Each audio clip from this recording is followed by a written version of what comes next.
নমস্কার বন্ধুরা, শ্রাবণীজ রান্নাঘরে সবাইকে স্বাগত জানাই। আজ দেখাবো একেবারে রেস্টুরেন্ট স্বাদের মতন দারুণ মজাদার রুই মাছের রেজালা। খুব সহজভাবেই আমি এই রেসিপিটা আপনাদের ধাপে ধাপে দেখাবো, তাই ভিডিওটা শেষ পর্যন্ত দেখুন। চলুন শুরু করা যাক। প্রথমে আমি মাছগুলোকে ভালো করে ধুয়ে পরিষ্কার করে নিয়েছি, আর এখানে দিয়ে দিয়েছি পরিমাণ মতন লবণ। শুধু লবণ দিয়েই ম্যারিনেট করে রাখবো কিছুক্ষণের জন্য। আর এখানে আমি 12 পিসের মতন মাছ নিয়েছি। এখানে আমি 1.5টা পেঁয়াজ, একটা বড় সাইজের আর একটা হাফ পেঁয়াজ কুচিয়ে নিয়েছি, এটা বেরেস্তা বানাবো। আর এই পেঁয়াজটাও কুচিয়ে নিয়েছি, যেটা রান্না কষানোর সঙ্গে লাগবে। আর নিয়েছি রসুন আর আদা। আর এখানে কাজু আমি নিয়েছি, কাজু, চালমগজ আর পোস্ত। এখানে জল ঝরানো টক দই 150 গ্রামের মতন রয়েছে, এটাকে ফেটিয়ে নিতে হবে। প্রথমে আমি যে পেঁয়াজটা কুচিয়ে নিয়েছি 2টো পেঁয়াজের মতন, সেই পেঁয়াজটাকে আমি সিদ্ধ করে নেব। যতটা পেঁয়াজ তার সমান সমান জল দিতে হবে। আর এই যে কাঁচা লঙ্কাগুলো, এটা আমি আদা রসুনের সঙ্গে পেস্ট করব। দেখুন জলটা অনেকটাই শুকিয়ে গেছে পেঁয়াজের অবস্থায়, নামিয়ে নিয়ে একটু ঠান্ডা করে মিক্সিতে পেস্ট করে নিতে হবে। কড়াইতে সাদা তেল গরম হয়ে গেছে, এবার আমি বেরেস্তাগুলো ভেজে নেব। হাই ফ্লেমে বেরেস্তাগুলো ভাজতে হবে।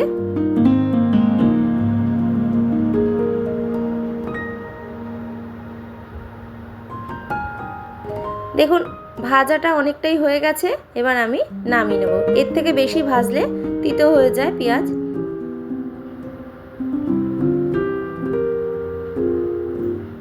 নামিয়ে নিলাম বেরেস্তাগুলো।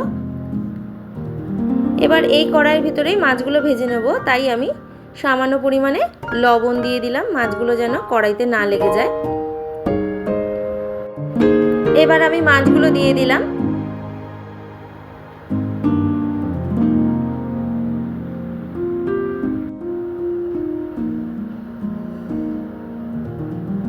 গ্যাসের ফ্লেমটা কিন্তু হাই করে রাখবেন মাছ ভাজার সময়।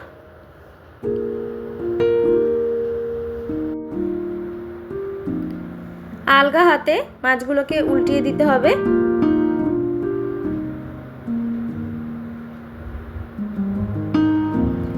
এক পিঠ হয়ে গেলে অপর পিঠ আলগা হাতে উল্টিয়ে দিতে হবে। প্রথম ব্যাচের মাছ ভাজা হয়ে গেছে, এবার আমি সেকেন্ড ব্যাচের মাছ দিয়ে দিলাম। সব মাছগুলোকে এভাবেই ভেজে নিতে হবে। এবার কড়াইতে মাছ ভাজার যেটুকুনি তেল ছিল, ওই তেলের ভিতরেই আমি দিয়ে দিলাম গোটা গরম মশলা ফোড়ন।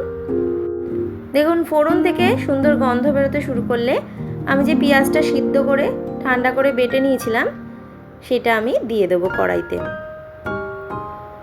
এই সময় গ্যাসের ফ্লেমটা কিন্তু মিডিয়াম করে রাখবেন। এই পেঁয়াজটাকে ভালো করে জলটা টানিয়ে নিতে হবে।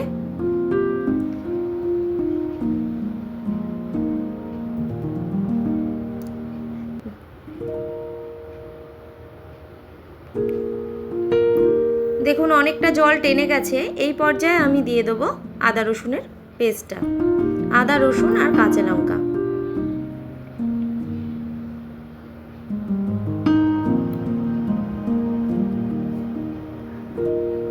এই আদা রসুন কাঁচা লঙ্কার কাঁচা গন্ধটা চলে যাওয়া না পর্যন্ত ততক্ষণ আমি এটাকে পেঁয়াজের সঙ্গে কষাবো।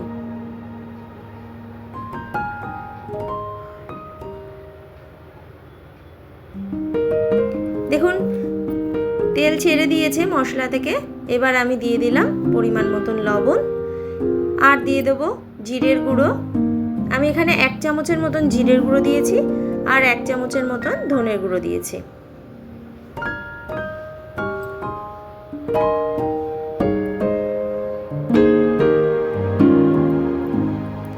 দিয়ে মশলাটা ভালো করে কষাতে হবে।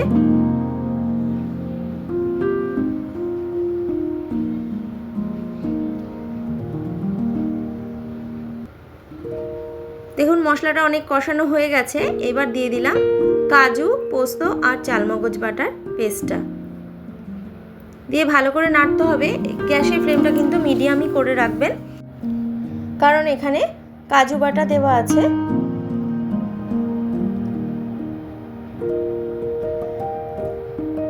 কন্টিনিউ নাড়তে হবে।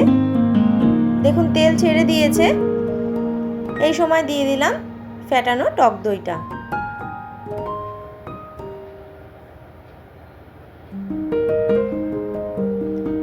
টক দইটা দিয়েও ভালো করে মিশিয়ে নিতে হবে মশলার সঙ্গে।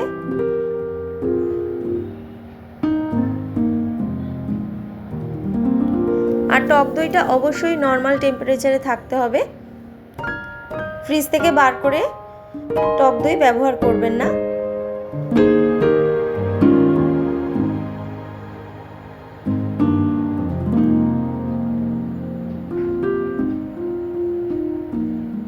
অনেকটাই কষানো হয়ে গেছে, তেল ছেড়ে দিয়েছে। এই সময় আমি দিয়ে দিলাম 2 চামচের মতন গোলাপ জল, আর দিয়ে দেবো 2 চামচের মতন কেওড়ার জল।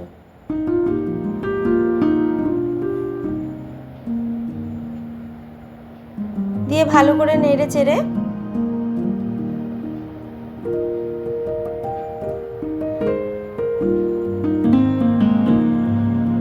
দিয়ে দেবো পরিমাণ মতন গরম জল। গরম জল দিয়ে ভালো করে নেড়ে দিলাম।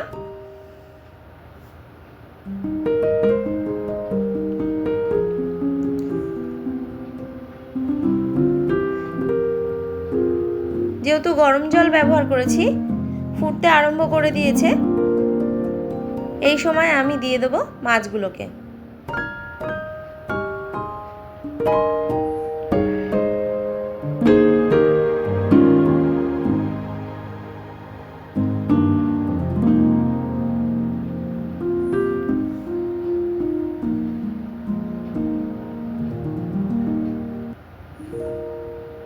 সব মাছগুলোকে দিয়ে দিলাম।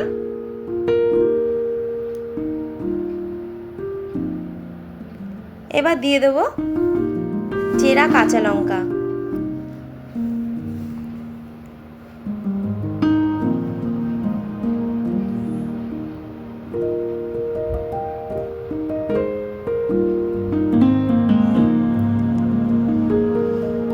দেখুন ঝোলটা ফুটে গেছে, এরকমই ঝোল রাখবো।